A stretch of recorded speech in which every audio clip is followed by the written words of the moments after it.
I saw online recently, according to some TikTok sluts, that it's very important to start your day with affirmations. I'm tall. I'm strong.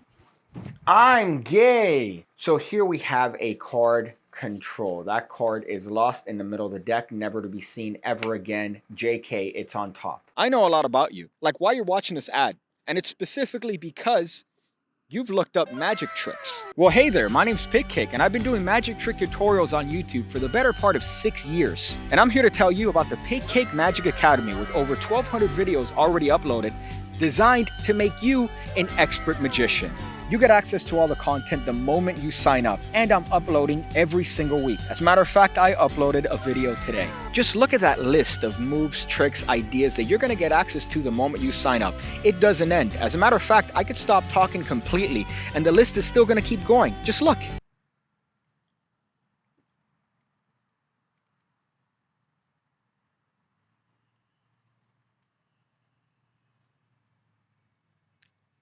So check it out, the PigCake Magic Academy. The link is going to be below. I go with you, but I'm stuck in this video. But I'll wait for you to go ahead and click it. Go ahead, you know you want to. That's a little ditty, right? It's a little ditty about Jack and Diane. It's a fun one. It's based on a Jean-Pierre Vallerino movement with the right hand and a little bit of a Kelly bottom replacement. Of course, you already know all those sleights because you just saw the ad on the PigCake Magic Academy and you joined and learned all the sleights. But it's a fun little flourishy control if that happens to be up your alley. Personally, I'm not a huge fan of doing all these flourishes while you're attempting to apparently convey the idea of losing a card in the middle of the deck.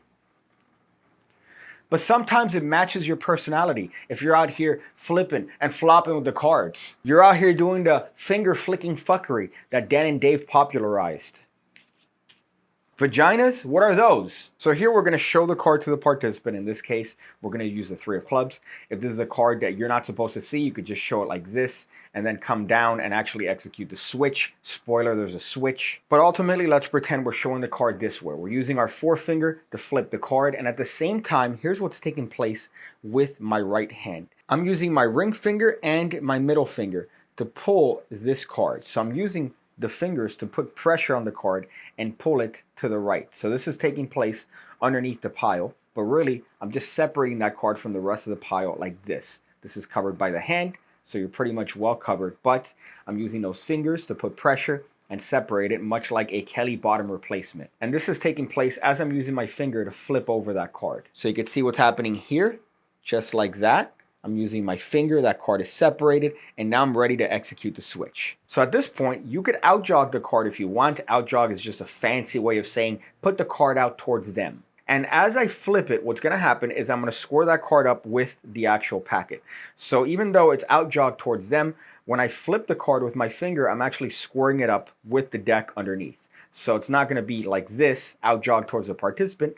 It's going to be like this, squared up with the deck. Now, at the same time that that's taking place, all I'm going to do is I'm going to cover this pile momentarily with my right hand. Now, what's going to happen is as follows. As I'm turning over the card, I'm going to come in with my right hand and the card that's separated. So as I'm turning it over, I'm going to continue with that action as if I'm using these fingertips to grab this card, and I'm going to flip it and revolve it until I get to this position.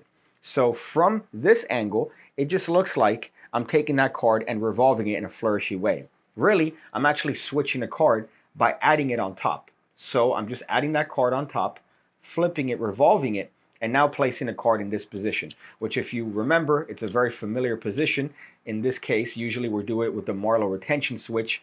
In this case, we're just using it as a temporary holding spot for the actual card. But this is taking place as I flip that card over and apparently put it in position. You can see from this angle, it just looks like I'm using my fingertips to revolve that card. Really, this is a different card altogether. Now at this point, I'm going to use my thumb to lever over that card up and around the pile. Now I hope you notice that my forefinger helped in this particular endeavor because it keeps the card square and it makes sure that the card remains outjogged to the side. The reason this is going to be very important in a bit is because when we take that card and place it underneath, we're going to take this pile of cards and we're going to place it underneath this entire situation. So we're going to place it underneath that card that's outjogged, which in turn places their card back on top of the deck. Now they think this is their card that's getting scored up in the deck, somewhere in the middle. Really, that's a lie. Their card is already on top. With the card face up, you could see what's happening. I'm just taking that card, apparently placing it in the bottom in a flourishy way. Really, it's on top all the while. So it's a little bit more fancy of a control. If that fits your performance style, then by all means do something like this.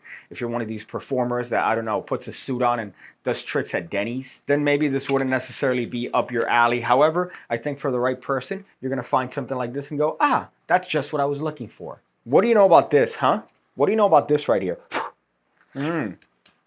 I bet nothing. Only OGs know about that one. So some advice at the end of the video.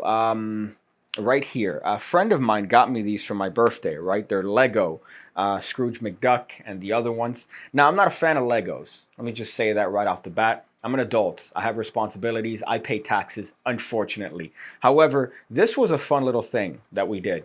They got me these, and then we built it, right? We built it together. And I thought it was a fun little bonding activity. However, if you go to the Lego store, you're going to notice that it's no longer children that are purchasing these.